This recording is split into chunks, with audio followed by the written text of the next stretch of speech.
Why should we go out and vote for Trump? He's not such a godly man, some Christians say. He's the lesser of two evils, some say. He's not a good man, some say. It doesn't matter. It's part of the Antichrist system, some say. It's all bound to happen. They're all both the same, some say. Whatever you say as a Christian, I ask you, please hear me out. I just went to Trump's Christian/rally in North Carolina this past week. A few days ago, actually. And I want to remind us all here something that the enemy wants to take our minds off of. Blessings. Blessings for a nation. And some may say, oh, this nation's in full of sin. It's slaughtering 2,800 babies a day through abortion. It doesn't deserve any blessings. We don't deserve any blessings regardless. But think about this. Instead of looking at the person, what if we looked at the policies as Christians? What if we looked at, of the two candidates, who has the policies that can bring blessings to our country, to our neighbor, to our families, to our future children, and to us? Who would bring curses? It says in Isaiah 3 that it's a curse for a woman to rule over people. Trump isn't a perfect guy. Trump has a lot of things he needs to repent of, and we don't know what he's walking in his walk. And I'm sure this is going to get a lot of comments in the comment section of people that are totally against him, totally saying don't vote for him. I would challenge you, and I respectfully, brothers and sisters, say you are wrong. I'm sorry to say that, you are wrong. We're not in a theocracy anymore. We're in a democracy where people have to vote. And I want to remind you, your vote does matter. You may think it's rigged. You may think it's going to get rigged. You may think fraud can happen. Even if you're 99.9% sure, then you still should vote because you're not God. You're not 100% sure. Again, this is going to ruffle some feathers. This is going to get some people offended. This is going to get some people upset. I'm challenging you right now. Think about this. Ben Carson said at the meeting, 20 million Christians last election didn't vote. And the election was won by a small number of votes. If we all stopped voting, we're giving over our vote and our power to an opposing side. That means the side that the enemy wants to win is now being opposed less. The enemy, and some are saying, well, the enemy wants either one to win. Why would the enemy want Trump to win? I genuinely, and some are probably laughing because he's this, because he's a, think about this. Look at the policies. Again, don't look at the man. Look at the policies. And he has a proven track record of actually doing what he says he was going to do for the most part in his past presidency. He wants to secure the border. That will slow down the fentanyl deaths. If Satan comes to kill, steal, and destroy, why would Satan want that? He wants to stop wars. He said many times, if I was in office, Putin would have never attacked Ukraine. So with Trump, and he has a track record of having 4 years of being a peaceful president. So right there is a proof. It's one proof. If Jesus says Satan comes to steal, kill, and destroy, Trump wants to stop the killing, minimize deaths as much as possible, and stop wars. Why would Satan want that? Satan wants wars. Satan wants killing. So right there is a huge proof in that alone. Secondly is inflation.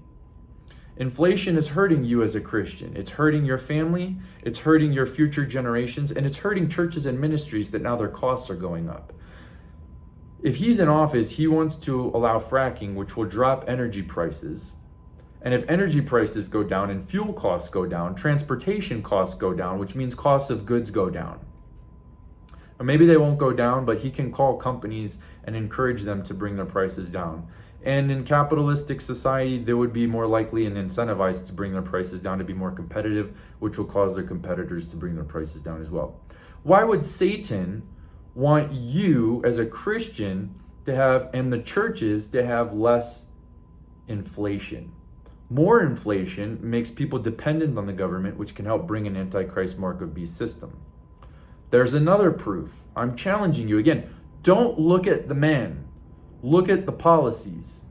Look, and when I say don't look at the man, don't look at that Trump has sin still. Well, how can you say that? God used King David, and he had multiple sins. He made a horrible decision and numbered Israel, and God had to bring judgment on them, and 70,000 were killed because of it, on top of what he did with Bathsheba, on top of what he did with her husband, on top of lying about it. Do we dare then say that King David was not from God? And I don't think God would put Trump in office if we voted because Trump is anything special, but because God is listening to his people's prayers. That's why. It's for his church. It's for having grace on us for 4 more years, because we're all praying and asking our Father for grace over our nation and our families. And God can do that. Just like when the people of Israel prayed for victories in battles, it says 3 times in Joshua chapter 10 that either they were God was fighting for them, or God said he would fight for them, but they still had to pick up their swords and fight. So if we want God to fight in this election, we have to pick up our ballots and vote. Our vote does matter, friends, whether you believe it or not, because there was not an example of a democracy or in the Bible, but the only time we see of a vote that I'm aware of was in 1 Samuel chapter 9, when all the people rejected God as their leader and voted for a king. And God said, I'll give you a king, but he's going to have these qualities. Are you sure? And they said, yes, give us that. So God honored their vote, even though he didn't want to, it wasn't his ideal. So if the Christians don't vote, don't you think God would honor and allow Kamala to get in?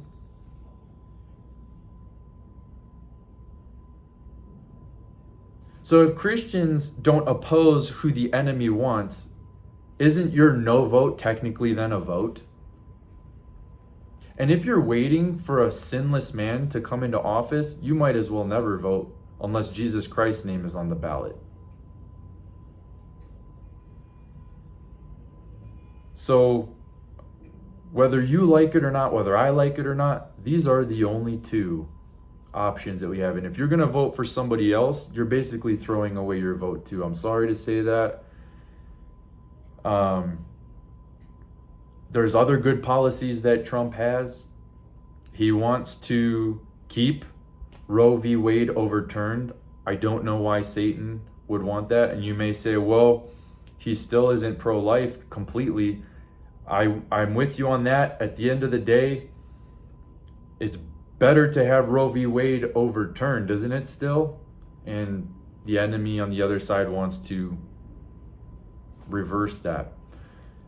He wants to make the gender-changing surgeries unlawful.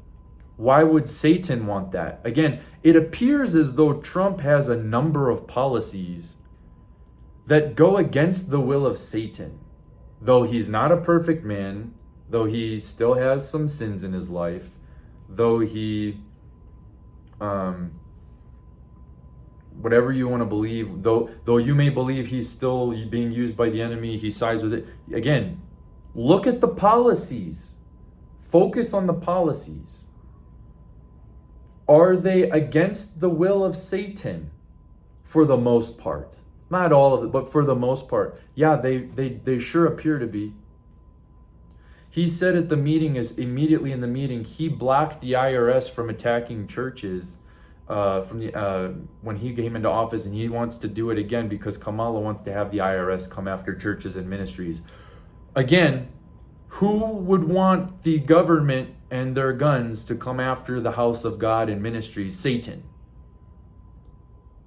So here's another policy, and he has a proven track record of pretty much keeping what he said he would do for the most part. Why wouldn't we want this as, these are what we call, friends, blessings. These are what we call, friends, not curses, blessings. Do you want blessings? It is wise to vote for Trump. Again, this is going to ruffle feathers. For those of you commenting, please just pray about it. Pray and hear me out. You cannot deny the points that I just made. You can try and divert around them. You can try and point people's eyes and ears to other points in your comments. But can you genuinely refute the points that I just made about the policies and the will of the enemy? You can't. I'm sorry. And because of this alone, blessings can come as 4 years of grace. Another proof, the assassination attempts on him. Who wants to kill, steal, and destroy the enemy? The enemy used people, evil people, to try and kill him. Why would the enemy want him dead? Why does the enemy and the demonic fake lying news attack him so bad but side with the other one?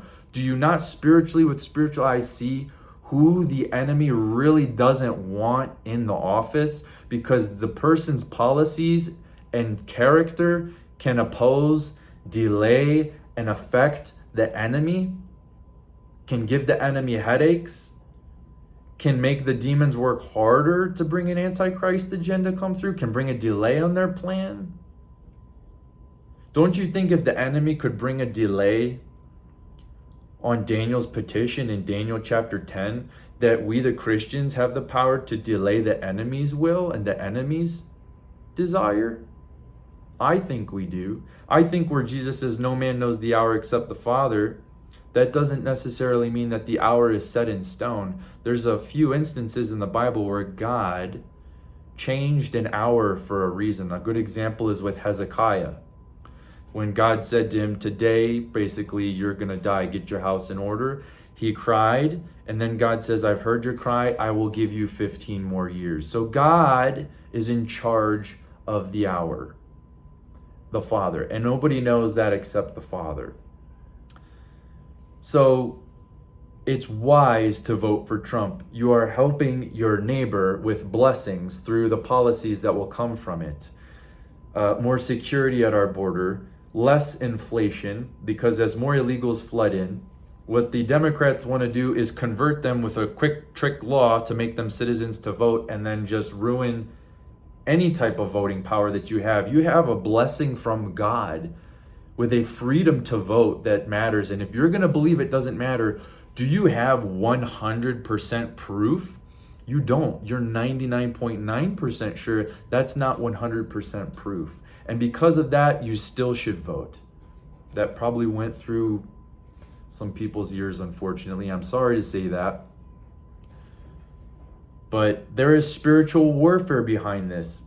You young people that are 18 through in your early 20s, you have a voice. You have a blessing from God with a vote.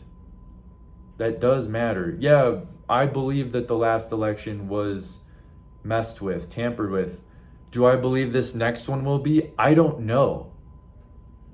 It could be. You're not 100% sure. And because we're not 100% sure, it's still wiser to just vote by faith anyways. Because if it's not tampered with, you can't say 100% sure it will be tampered with and he will lose. That could happen, but if you're not 100% sure, you still then should go vote, because then there's a chance that it won't be. And I believe if God sees us doing our part and fighting and praying, he will somehow not allow that to happen. I think that God allowed the last one to happen as a judgment on the nation and on his people. And I think that because if we've been struggling so much with the inflation and worrying so much and praying so hard, that God would allow something to give us grace, but we have to do our part. And by not voting, you are voting. You are helping who the enemy wants to get in office by not opposing them. By voting, you are opposing the enemy's will. So by not voting, you're still voting, friend. Jesus says, he who gathers not with me scatters.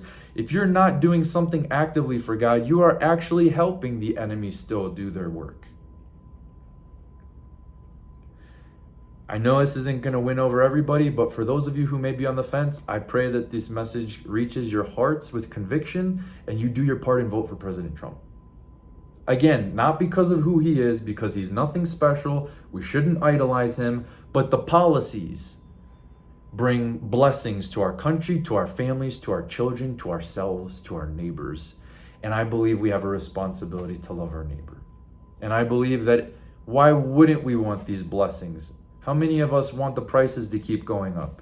How many of us want the gas prices to keep going up? How many of us want to see the grocery bills keep going up? How many of us want to keep suffering with this inflation when he will bring energy and fuel prices down, which will bring transportation costs down, which will bring cost of goods down, because companies will now want to lower their price to get more business, and it will cause a competitive market to have prices, if not go down a little bit, at least really thwart the rising of prices. The other ones, on the other hand, want to keep printing money, keep giving money away to illegals. Is this just? Is this righteous? Is this what the Proverbs would say is righteousness? No. Again, here's another proof. We have a lot of proofs that the policies that Trump wants to put into power go against what the enemy wants. And a lot of the policies that Kamala wants to put in is what the enemy wants. So if you're not opposing that, my friend, you are helping that. And that's not wise. You're throwing away your vote. You're taking the authority and gift that God has given you by a vote and basically throwing it down the trash, which is what the enemy wants for you. Please, I plead with you as a brother, as a pastor, as a servant of God, as a friend, pray about this and vote for Trump. God bless you guys in Jesus' name.